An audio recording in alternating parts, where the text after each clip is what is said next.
There is a name you do not say out loud, a face that still visits you when the lights are off and the noise of the world fades, a memory that doesn't explode like a bomb, but lingers like pressure in the chest. Subtle, persistent, unfinished. You tell yourself you've moved on. You say, it doesn't matter anymore. You repeat, I forgave them. But if that were true, why does your body still react? Why does your jaw tighten when their name appears on your screen? Why does your voice shift when someone mentions what happened? Why does the past still feel like an open door in a house you're trying to renovate? Forgiveness is praised as virtue. We are told it heals, that it sets you free. But what if the forgiveness most of us practice is not real? What if it's a disguise, a mask for suppressed anger, for moral superiority, for quiet revenge? And what if the truth about forgiveness is not gentle, but psychologically brutal? Because the secret truth about forgiveness is that it demands the death of the self you built around your wound. And very few of us are ready for that funeral. Dark room, flickering light, close-up of someone staring into distance, subtle heartbeat sound. When someone hurts you, it doesn't just hurt, it rearranges you. A betrayal is not just emotional pain, it disrupts identity. It shakes the story you told yourself about who you are and how the world works. The brain processes social rejection in the same regions as physical pain. To be wounded socially is to be wounded biologically. But something more dangerous happens over time. The hurt becomes a story. The story becomes a narrative. The narrative becomes who you are. You are no longer just someone who was hurt. You become the one who was betrayed, the one who was abandoned, the one who was wronged. Carl Jung warned that what we fail to integrate sinks into the shadow. Unprocessed pain does not disappear, it crystallizes, it shapes perception. Resentment begins to feel powerful, moral, justified. As long as you hate them, they still matter. And forgiveness? Forgiveness threatens that connection. If you truly forgave, who would you be without your story of injustice?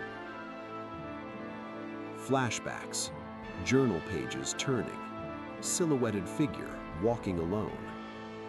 On the surface, we say we want peace, but beneath the surface, the ego has other plans. Nietzsche called it ressentiment, the psychology of the wounded who convert pain into moral superiority. You are wrong. I am better.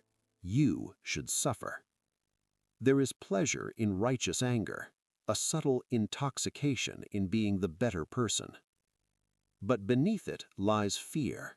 Fear that if we forgive, we condone. Fear that if we let go, justice evaporates.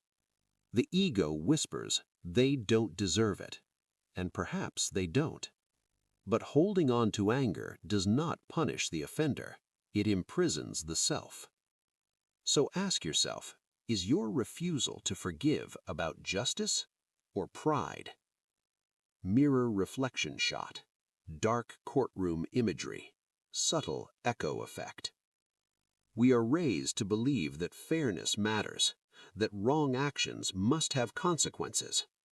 But what happens when the universe does not correct the imbalance? The Stoics believed we control only our response. Marcus Aurelius wrote, "The best revenge is to be unlike the one who injured you." Existentialists went further. If life is absurd, if injustice is not guaranteed correction, then forgiveness becomes an act of radical freedom. Not because they deserve it, but because you refuse to let injustice define your soul. Forgiveness does not erase the crime, it transforms your relationship to it.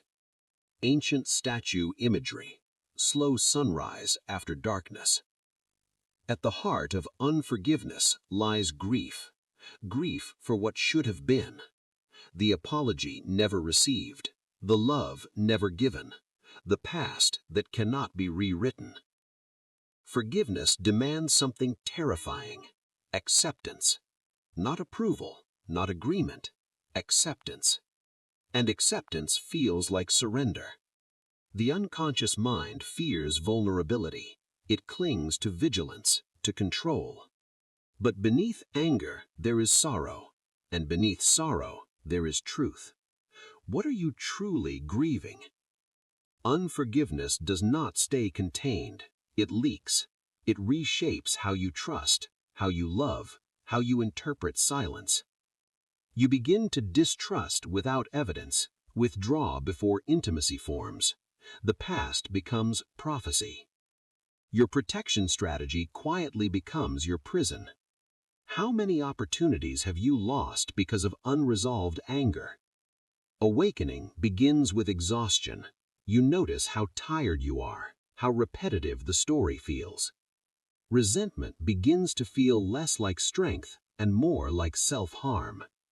For the first time, you consider letting go, not for them, for yourself. What would your life look like without this burden?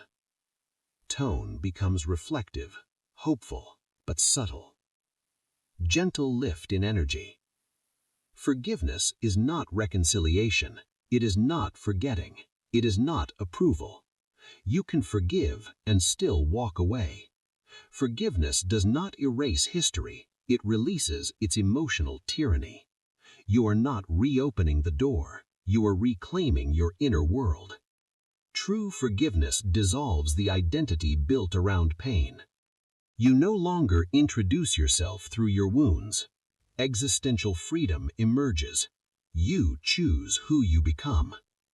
There is lightness, not because the past changed, but because you are no longer chained to it. The wound becomes part of your story, but it is no longer the author.